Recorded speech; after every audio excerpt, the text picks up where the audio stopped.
नमस्कार दोस्तों, आप हैं अपनी ही गुड लिविंग चैनल पे और वीडियो की शुरुआत और आज का हमारा टॉपिक भी कैलेन कोई बोलते हैं, कोई इसको कैलेंचू बोल देते हैं। तो इस प्लांट के ऊपर रहेगा। और दोस्तों ये प्लांट जितना आपको देखने में खूबसूरत लग रहा है, इसको उगाना भी इतना ही आसान है। और सबसे बड़ी बात ये प्लांट बताते हुए मुझे खुशी भी हो रही है क्योंकि ये इतना रफ एंड टफ प्लांट है कि आप इसकी केयर करो ना करो। और बिल्कुल दोस्तों कोई फॉर्मल बातें नहीं जुड़ी इसके साथ और ना ही मैं बताऊंगी कि इसको ऐसे खाद की जरूरत है, इसकी जरूरत है। बिल्कुल आप इसको जिस भी कंडीशन में रखेंगे कभी नहीं मरेगा और आप इसको मल्टीप्लाई अपने आप ही करते चले जाओगे अगर आपके पास ये है तो। और अगर आप ला रहे हैं इसको तब तो आप इसके कितने सारे प्लांट बना लोगे। और दोस्तों इसका सबसे बढ़िया बात ये है कि एक ये एवरग्रीन प्लांट है। ये नहीं है कि आपका सीजनल प्लांट है, विंटर में फ्लावर देगा फिर आपका खत्म हो जाएगा। अगर आप इस प्लांट को एक बार लगा लेते हो तो ये हमेशा आपके गार्डन में रहेगा, बहुत सुंदर लगेगा। लेकिन फ्लावरिंग दोस्तों इसकी होगी विंटर में ही, इस टाइम जब ये टाइम चल रहा है, जब भी आप फूल देख रहे हो। और ये देखो मैंने छोटी-छोटी कटिंग्स भी लगा रखी हैं और ये दिखाने का मतलब यही है कि आप इसको छोटी से छोटी चीज़ में भी लगा सकते हो। आपके पास खाली डब्बे पड़े हों, कोई बॉक्स पड़ा हो, कुछ भी पड़ा हो आपके पास, आप इसको बड़ी आसानी से कहीं से भी तोड़ के उगा सकते हो। और अब ये देखो छोटी-छोटी जो मैंने कटिंग लगाई थी, तब इन पे फूल नहीं आ रहे थे, छोटे-छोटे से प्लांट थे ये बेबी प्लांट। और देखो अब इन पे बर्ड्स भी बन गई हैं, फूल कुछ पे तो फूलों के आने की भी शुरुआत हो गई है।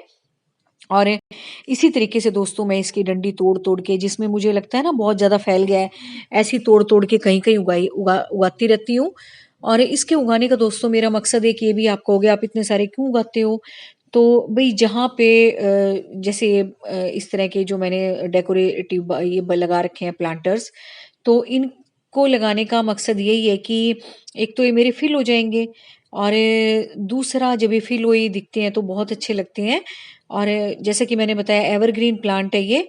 और इसके साथ-साथ दोस्तों मेरे बेबी सनरोज़ के भी लगे हुए हैं, पर्सलिन और पोर्चुलाका की कटिंग भी लगी हुई है। अभी तो फिलहाल इसका फूल देने का टाइम है, लेकिन जब इसके फूल देने का टाइम खत्म हो जाएगा फिर मेरे बेबी सनरोज़ और ये पर्सलिन और पोर्चुला, ये जैसे मैंने बताया ना आपको कटिंग्स लगा रखी हैं, फिर ये तैयार हो जाएँगे फूल देने के लिए। इससे क्या होगा कि ये मतलब एक तरह से मल्चिंग का भी काम करेंगे हमारे पौधों को गर्मी में। अ अ, मतलब ये समझ लो कि जैसे ही हम पानी डालते हैं या हमारे गमले में मॉइस्चर होता है, उसको तो बचाएँगे, साथ में मतलब एक बहुत खूबसूरत सा तरीका आपके पास तैयार हो जाएगा, जो देखने में बहुत सुंदर लगेगा क्योंकि ये दोस्तों प्लांट देखने में बहुत सुंदर लगते हैं। भले ही इसमें फूल आए ना आए, फूल तो आपके सर्दियों में ही आएँगे, लेकिन ये लगे हुए बहुत अच्छे लगेंगे। और आपके गार्डन में बड़े पॉट्स के लिए भी या हैंगिंग बास्केट के लिए भी ये मल्चिंग का काम करेंगे। और ये जैसे ये कवर कर लेंगे, जैसे आप नीचे देख रहे हो ना, ये नीचे-नीचे कितने सारे बेबी प्लांट्स तैयार हो रहे हैं।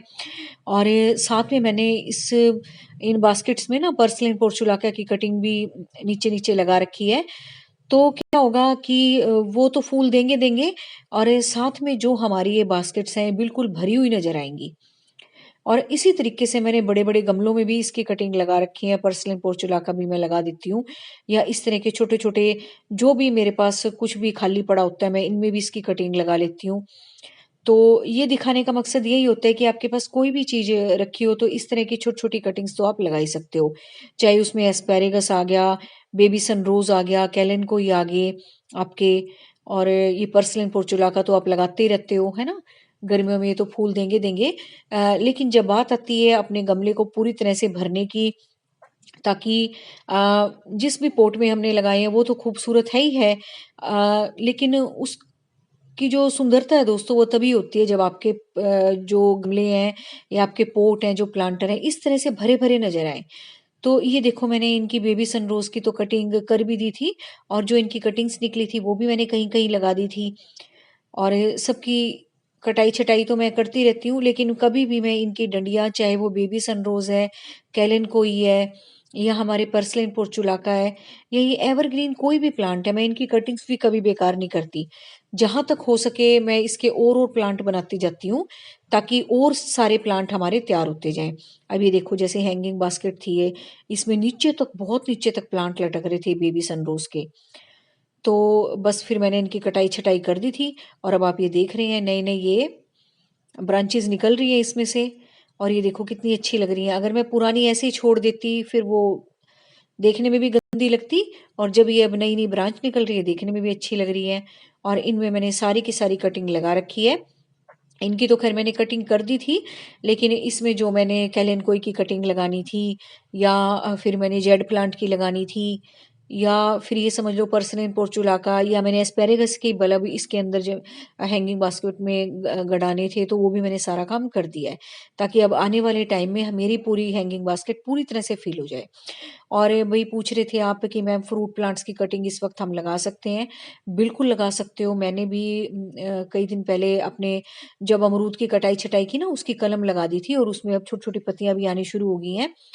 तो इस वक्त आप नींबू की, संतरे की, गलगल की, है ना, बड़े वाले नींबू आते हैं जो, और ये अमरूद की, तो इनकी कटिंग आप बड़े आराम से लगा सकते हो। और ये देखो इसकी पीली चमेली की जो मैंने कटिंग लगाई थी उसपे पत्ते भी आ गए हैं। इधर कैलन कोई की लगा रखी है।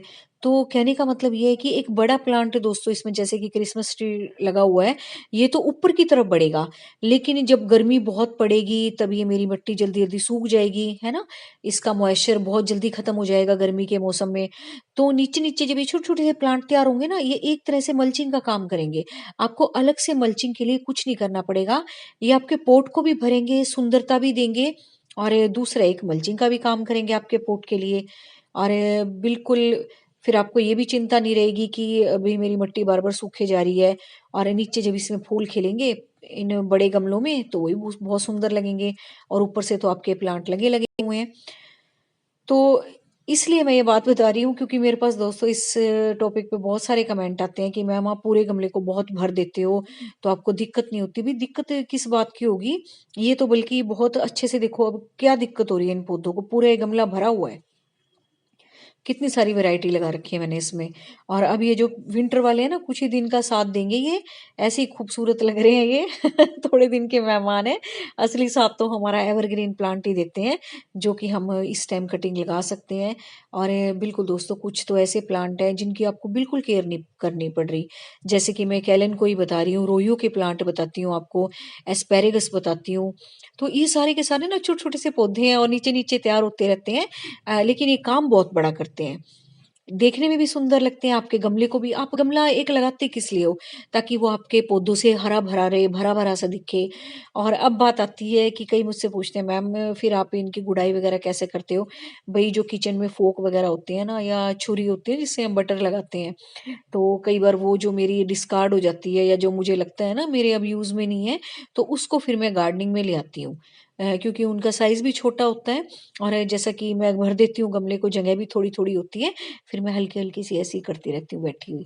तो ये तरीका था, मैंने दोनों बातें, दोनों जो कमेंट थे वो मैंने बता दिए हैं। और जब भी मैं दोस्तों वीडियो बनाती हूँ, कमेंट्स पढ़ के ही मैं जवाब देती हूँ या वीडियो बनाती हूँ, ताकि मैं अपनी बातों के ज़रिए उन लोगों की भी क्वेरी दूर कर पाऊँ, जो जिन्होंने कि क्वेश्चन किया था बजाय कि लिखने के कि इतना ज़्यादा समझ में नहीं आता, देख के और मेरे बोलने से ज़्यादा समझ में आता है। तो आज का वीडियो दोस्तों इन सुंदर से प्लांट के ऊपर था। मुझे लगता है कि आपको ये ज़रूर लगाने चाहिए, आपके लगे हुए हैं तो बहुत सुंदर लग रहे होंगे, मुझे कमेंट करके बताना। और ये देखो नई-नई कटिंग जब तैयार हो जाएँगी, तो इसमें लाल पीले फूल दोनों कलर के कितने अच्छे लगेंगे। तो अभी तो ये नया प्लांट है, जब इसके नीचे बेबी प्लांट तैयार हो जाएँगे फिर मैं इसको भी अलग-अलग कर दूँगी, फिर लाल और पीले दोनों कलर के फूल हो जाएँगे तैयार।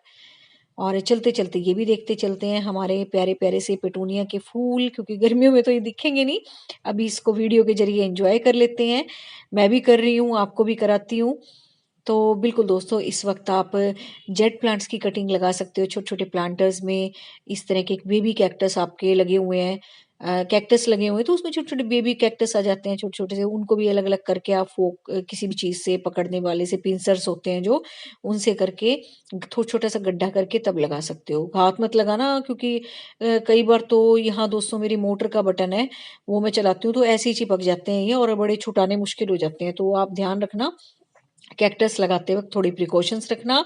और किचन गार्डनिंग के लिए भई यही है, जो भी आपके किचन में सब्जियाँ आती हैं, आप उनको बड़े आराम से उगा सकते हो। ये मिर्चे-विर्चे, पालक, धनिया, मेथी, ये तो उगा ही सकते हो, ये तो हमेशा गार्डन में होने ही चाहिए। कड़ी पत्ता हो गया, धनिया हो गया, मिर्ची होगी, टमाटर हो गए, ऐसी-ऐसी चीज़ें तो होनी चाहिए। और जिसने पूछा था मैम गुलाब लगा सकते हैं, बिल्कुल लगा सकते हो भी, देसी गुलाब आप बिल्कुल लगाओ। मेरा भी थोड़े टाइम पहले का ही है ये। और इस टाइम दोस्तों गुलाब का सीज़न भी चल रहा है और हो सके तो देसी गुलाब तो आप लगा ही लो, इसका तो सीज़न भी चलता ही रहता है और इस वक़्त तो पीक टाइम चल रहा है इसके लगाने का। तो बिल्कुल, बस thank you very much, take care of you and your